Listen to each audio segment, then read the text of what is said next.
Right. Okay, here we go. Yes, you're not going to forget Parshas Meztorah, despite everything to do with Pesach.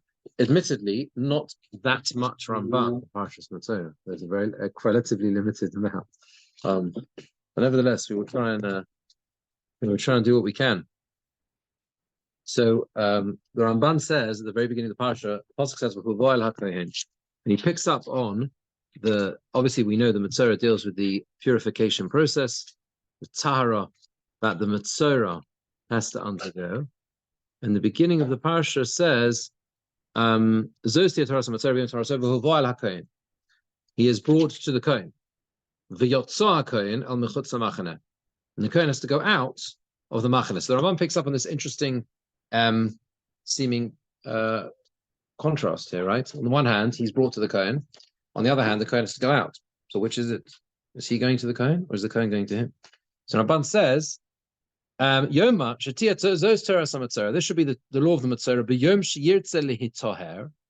On the day that he wishes to be purified, that he shall be brought to the Kohen. Right? The idea is that if he wishes to become tahar, it is essential. He's required to go to the Kohen. That's what he needs to do. Okay. He needs to go to the Kohen.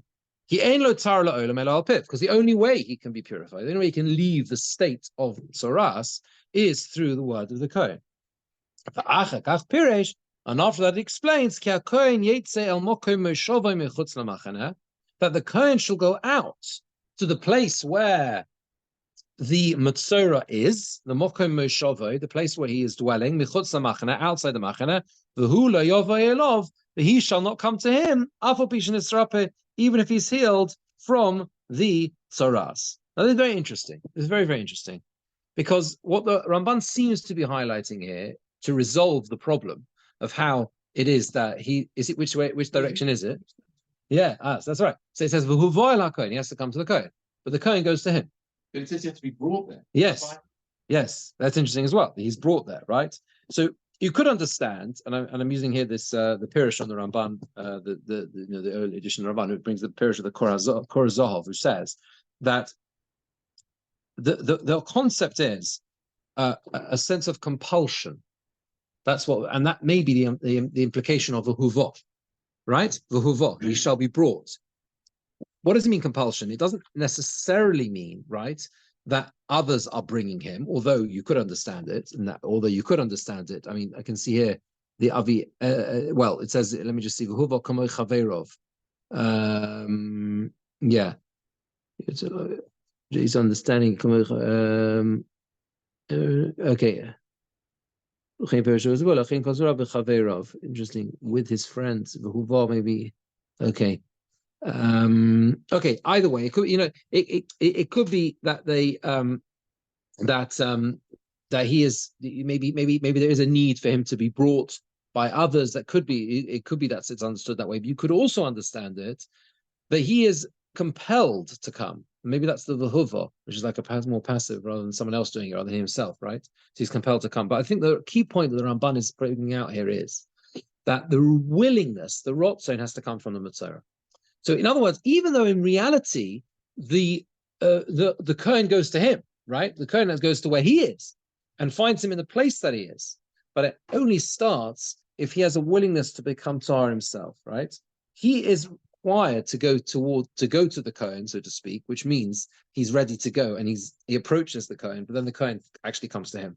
It makes the point here that whilst until the Kohen is declared that he's purified, can't go into the camp. So therefore, it must be that the Kohen goes to him, right? That's right. But it could, but on a more sort of like a philosophical level, you could understand the whole point of this Ramban is saying that Habol Tzahir Messiah, so Chazal say, right? A person who comes to be purified, then he gets help from Shemayim, and that's really what is going on here. The Meztorah has to take the step himself. If he doesn't wish to raise his level and become spiritually purified again, then he won't. Then nothing's going to happen. Even though in reality, the Kohen is the one who needs to go out to him. But he's first got to show that he wishes to be purified in that way. Okay, then he brings a medrash, but we'll leave the rest of this piece. Let's go on to the Ramban on Posuk, well, it's actually a second. Yeah. Okay. So where it says V'etz Erez Ve'izov V'shnito Las, so the different ideas that are used. I mean, Rashi already explained the V'etz Erez. One of these things that are used to purify him. There's the high and the low, right? The V'etz Erez is the cedar tree. Rashi tells us because Toras comes for haughtiness, and therefore the cedar tree is the high tree, so he's lowered from that sense. And the Shnito Las is the hyssop is very like a low bush or whatever, so he lowers himself, right? Like a tolas shoni is like a thread of a red thread, but it also means a worm. He's low. That's what word means, right? And he's like a hyssop. He's very low on the ground, etc., etc. These are these things that are transpiring here. And this is what needs to take place. Needs to take place on these in these things. Yeah. So what's interesting is that there is a link in Parshas Meztorah to Pesach, and the Ramban brings it out here, quoting the Ibn Ezra. If you look at it's at the very end. There's a long Ramban on Pasuk Daled. Yeah, Pasuk Daled, and it's right at the end. Ve'etz Erez Shni Tolas Ve'ezov. It's right at the end. It's on that the way it says on that part of the pasuk. Can you see that? Ve'etz Erez Shni Tolas Ve'ezov. Omar Rabbi Avram, which is the Ibn Ezra. Can you see it? It's in the beginning. Just before Pasuk Tes. So at the end of it's at the end of the. There's a long Ramban on the Pasuk Daled, right? Yeah. Or the word Chayos, but I'm going right to the end of that Ramban, right? He says, he quotes the Ibn Ezra, Omar Avram, Hu HaGodol B'HaKoton B'mini Atzmochim. This is the large and the small of things that grow, as we mentioned. And Rashi also brings that. Aval B'Torah, V'Hoed Medivrei Chochmas Shlomo, and this is testified. This is brought out, or we can understand this from the words of the Chochmas Shlomo. Who is the Chochmas Shlomo? Shlomo HaMelech. Here he means Shlomo HaMelech, the wisdom of Solomon, the wisdom of Shlomo. And they explain that the idea is that that Shlomo HaMelech makes this distinction between the great and the small, the large and the small, because it says there's a pasuk in Malachim which says he spoke because Shlomo HaMelech had this great chokhmah and he was able to speak different languages, and he spoke, so to speak, to you could understand the language of the trees. And it gives this distinction between the cedar tree, from the cedar tree until the hyssop. So that's the contrast, right? That's how we understand. That's the source for this idea of the contrast between the large and the small. That's where it comes from, right? And it says, these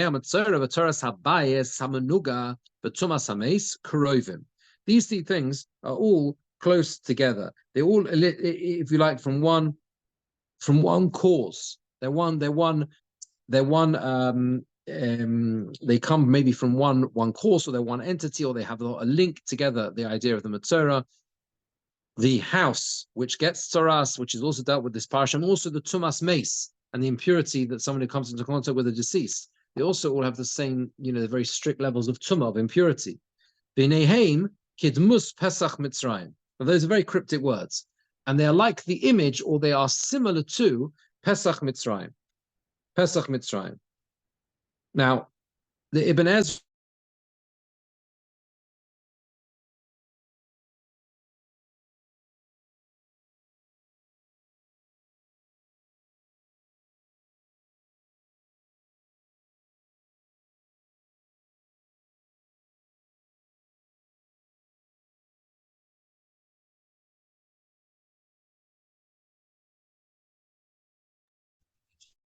So what I think must be referring to is Olakachtem Agudas Ezov, right? That's what they had to do. They had to take a bundle of hyssop, the same thing, right? The Ezov, right? The Utzvaltem Badom Asher Basaf, and you have to dip it into the blood. That was part of our. Yeah, exactly, right? Dip it into the blood, and it was put onto the doorposts. And this is very similar to what's going on here, right? Okay, what does it say? Pasuk Vov. You take the bird, the live bird, there's Eitz Ha'erez, and the cedar tree, wood, and the Shnia Tolas, the scarlet thread, Ve'es Ha'ezov, and the hyssop, V'tovalo Som, and you dip them into the blood, right?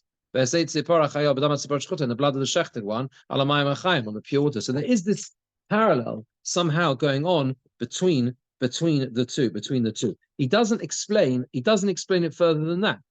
He doesn't explain it further than that. Maybe the connection and the link is that in the same way that the Meztorah who has gone through this period of ritual impurity through his actions that led to him becoming a Meztorah, has to realize and has to work on his own attributes and midas and everything else, right? That's what he has to do. And the purification process is meant to help him with that. It's meant to assist him with that. That's what's going on with the lowly hyssop and everything else. That's the Azov. And perhaps that's the similar process that the Bnei Yisrael had to undergo in Mitzrayim. They also had to go the purification process. And it's interesting, we have a parallel to that through the Parashas Parah, which we read obviously in the run-up to Pesach, because they had to go through the Tara. Anyone who wants to be the Korban Pesach has to go through a process of Tara. The person who's coming to contact with the mace, he has to go through that process of Tara. It's the same similar idea. And maybe the idea is also that they had to understand and had to develop that same sense of humility, that same sense of just like a Meztorah, they also were in a state where they had to realize that in order to become the Bnei Yisrael, which they were destined to become, they also had to realize that they couldn't do whatever they wanted now. They had to be that sense of the framework of humility and everything else. I say the Bnei Yisrael doesn't explain it anymore like that. He just says Kidmus Pesach Mitzrayim, right? But it's interesting, that parallel. Okay, so all right, again, let's leave the rest of it. Sorry to just take bits and pieces. The Ramban in Posuk Yud Ches picks up on the what needs to be done with this flood and everything else, or the sprinkling. It says, what's saying, on the 8th day, okay, what does it say? Sorry, it's about the oil. He dips the oil, his right finger, he takes from the oil which is on his left palm, and he sprinkles it 7 times in front of Hashem. The rest of the oil, Posuk Yud Zayin, which on his hand, he puts on his ear. Yes, the tnuch of the ear, which is the middle, Rashi is the middle part of the ear. And he then said, he puts it, it's on the that's the right ear and the right thumb and the right toe. Yeah. On the place where the blood has gone. And he turns in front of it, in front of Hashem. Okay, right. And then it says that the Kohen has to then perform the actions with the chatos, the sin offering. He should atone for the person who's becoming purified from his teshuvah. And then he shechts the oil. He offers up the olah, the burnt offering, the mincha to the mizbeach, and the Kohen turns and he becomes tahor. The Ramban says, "But with the actions of the blood of the guilt offering, the osham and the shemen and the oil, there will be this atonement. And so too, to atone for him in front of Hashem. The Toras Kohanim. In Toras Kohanim it says, Rabbi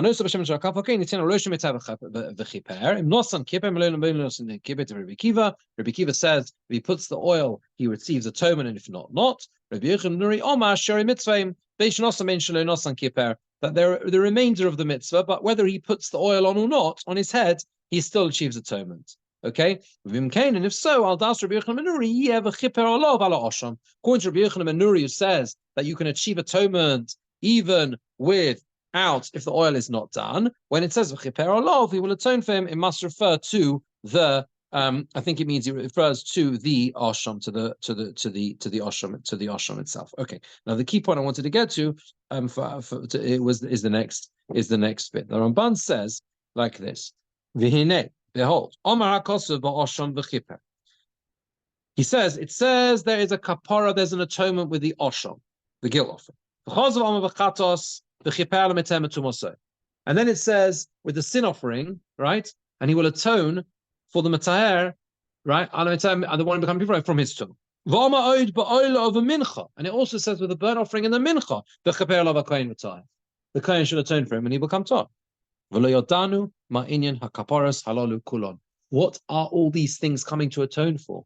We understand it's a complex procedure, yes, that this person who wants to become tahar has to undergo. But what is the need for kapara, kapara, kapara? What are these different things atoning for? You got 3 different cases or categories where the word kapara is used. You've got the ola, you've got the mincha, you've got the chatos, you've got the osham. What's going on? So he suggests like this, ulai perhaps. And again, it's just important. This is important for 2 reasons. Number one, it's important to understand the depth of the Pesukim. It's also important because when we're laning a parsha like this, there's reasons behind everything. Why is it? And we can't treat it like that. We have to understand the details. And that's what the Ramban does for us. So what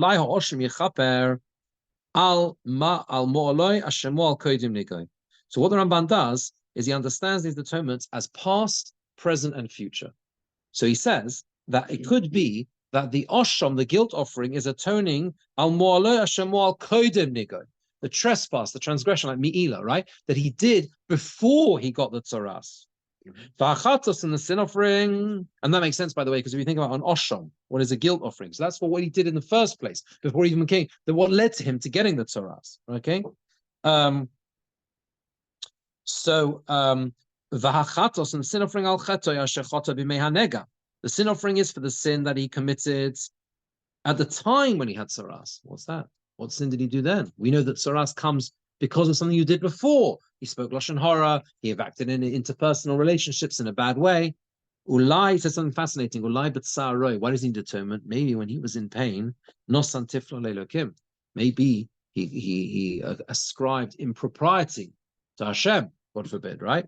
In other words, that was what he did wrong maybe when he had Toras. He's sitting there outside the machana, he's outside the camp, and he's realizing and he's remonstrating with his own situation, and maybe he directed his in an appropriate way to Hashem, and therefore, complaints, and therefore as a result he requires a atonement. By the way, that is a quote they bring this here as well. It sounds weird, but "Nos santifla le'elokim" is a quote from Eov, right? It says in the Eov, Perek Aleph Pasuk Chol Beis, they bring the reference there, "Nos santifla le'elokim." It says, I think, despite all the affliction and the suffering that Eov received, he did not ascribe impropriety to Hashem. He refused to give up on his faith. It's very fascinating that the Ramban chooses that pasuk, which fits perfectly here with what we're assuming that the Meztorah needs Toras for. One of the things that happens to Eov, by the way, he loses everything, on his family and his house, and he also gets personal afflictions. He gets shchin, he gets boils. You see the parallel. It's very clear. You understand? It's the same. You see the parallel to the Meztorah, in that way, right? Now, why is it even a question? Because clearly he did something wrong to start with, and then he got the Toras. Yeah. Then he got Toras, which made him Tomei, so needs a kapara. Yes. To be retired. Yeah. That one I can't answer, but first there is space there. He's an argument of what the kapara needs to be. Yeah, but why the different things? I think that's what he's picking up on. On each one of the kapara. Yeah, the Torah brings a kapara on each one. Yeah. The chiper. Surely atonement isn't all or nothing. Like if you get atonement, you achieve atonement, right? So why do you need 3 times? And that's what the Ramban is bringing. I think so. And that's what it means from his impurity. The third one is nefesh. This should be an atonement for his soul. That's the future. That he should merit to become purified and to return to his tent. The Kohen shall atone for him, and he will become pure. And he will become pure again. Right? So in other words, I mean, they bring here in the notes here, they say that even though what the Ramban is trying to say is that even though he has done tshuva, complete tshuva, he needs a tefillah, so to speak, right, to purify himself from that which he rebelled against HaKadosh Baruch Hu, right, and therefore that's why it's almost like as a tefillah for the future. So it's just a very beautiful pshat, and the Ramban is bringing us out here in these past, present, and future, and the whole idea that this atonement is a process, and the Meztorah is meant not just to correct what he did in the past, but also to look to the future and make sure that he corrects his ways and that he is able to build on it and learn from his mistakes. The next Ramban is on Pasuk Lamed Daled, on the Toras that affects the houses, and the Ramban here returns to a theme that we mentioned last week. He says, Omar Akosov b'nigei batim v'nosati negat Toras. It says with the afflictions that affect the houses, and I will place an affliction of Toras. Says the Ramban Lirmois to hint, Ki Yad Hashem ta'aseh, the hand of Hashem will do this. Loi teva klal, that it's not natural at all. K'moi shepirashti, as I explained. That's what he explained in Parshas Tazria. We said last week, Ramban understands that these are things that completely, there's no rationality to the Toras that afflicts the houses or the garments, unlike people, where he says is, but not this.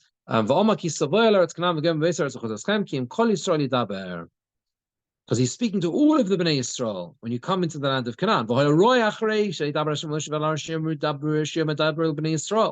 Should say, speak to the Bnei Yisrael. That's what it should say. It says, it says, what does it say? It says, Hashem should say, speak to the Bnei Yisrael. But move on. The Torah shortens that which is understandable. Or you can speak with them in place of all the Yisrael. It hints, the idea is that the intention here is just to teach them all of the halachas of Toras, and they should teach it to the Kohanim. Moshe didn't here teach all of Yisrael. To those who are coming into Eretz Yisrael, Yazhir is Shama b'negat Toras l'shma ma'od v'goyma.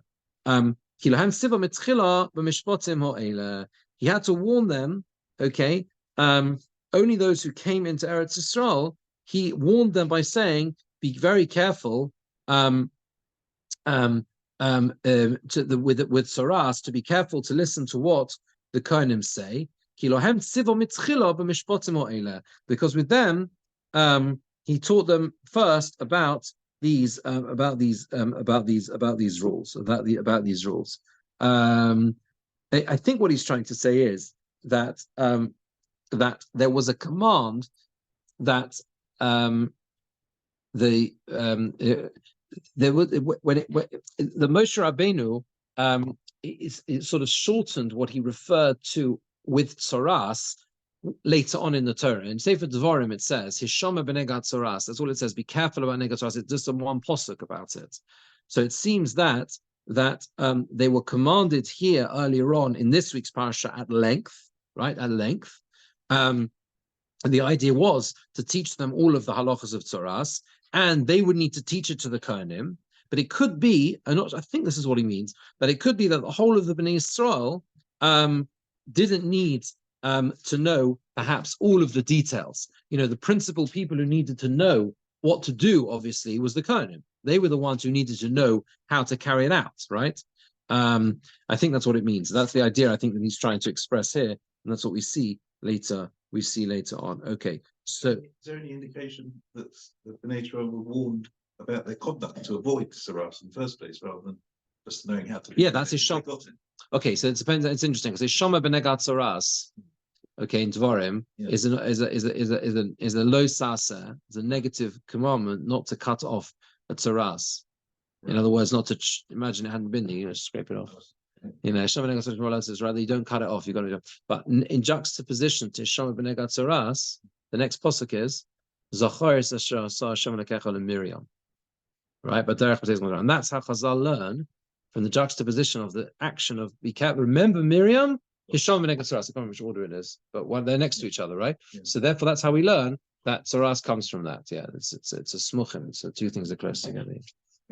Yeah, that's right. Okay. All right. So just very briefly, one other brief idea. There is a parallel the Ramban brings twice, I think, in this week's parsha to the Soyer HaMishtaleach, to the goat that is sent away on Yom Kippur, Parshas Acharemos. If you look at Pasuk Nun Gimel, it says V'chiper al habayis v'toher. Sorry, Nun Gimel. Yeah, Nun Gimel. It says that you've got to send away this bird. Michutz l'erech pnei hasoda. Now, if that sounds familiar, because it says the purification with the damat tzipor of a mayim achayim. Remember that you have the birds, the tzipor achaya, the live bird, and the shechted bird, right? And that's the same thing that happens to the person with Toras. Yeah.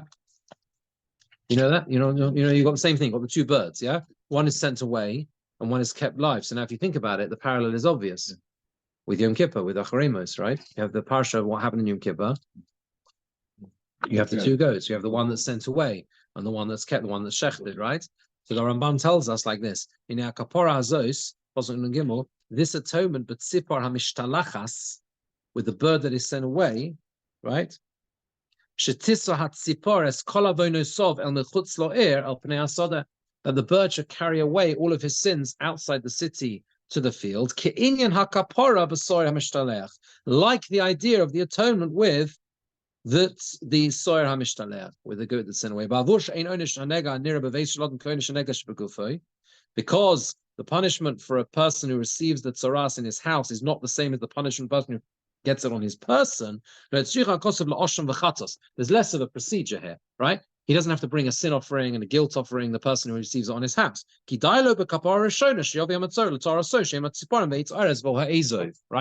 The person who gets tzoras on his house doesn't have to do as much as the person who receives it on the body. We know it was a what's it called, a progression, right? So therefore, he only needs the first part, but that first part has a very strong parallel to the concept of the soyer hamishtalech. Very, very interesting. The idea of the fact that the soyer hamishtalech carries away, so to speak, symbolically carries away the sins to the desert. Right. One of the ideas that, therefore, I think perhaps you can apply to this week's parsha is the same idea that Rav Hirsch says about the goats. Very beautiful idea, Rav Hirsch, on the two goats, right? That the two goats had to be exactly the same, right? And they have very different fates. One goes over the cliff, and the other one is shechted, but it's brought up to the, it's Kodesh HaKadoshim and everything else, right? And the idea of choice. That's what Rav Hirsch says. That's the message of the goats, right? They're identical. They're identical because the whole point is you can choose what you do in life, and you can go in two different directions, and you have two goats that look exactly identical and have to be identical, right? I think did the birds have to be identical? I think they did. I think they did, right? What? I have a If you lost one, then could you use the other one? yeah, the can of the bird, yeah. Yeah, I think so. Yeah. Anyway, so that's the point. It would make it, I think so, and then it would make it even better, right? If it's makes, yeah. What was that? Yeah, exactly. Anyway, I just think the fact that Ramban highlights it, I think he highlights it here and he highlights it at the beginning of the parsha as well. Just an parallel, that idea between the two and the fact that one is sent away, etc., etc.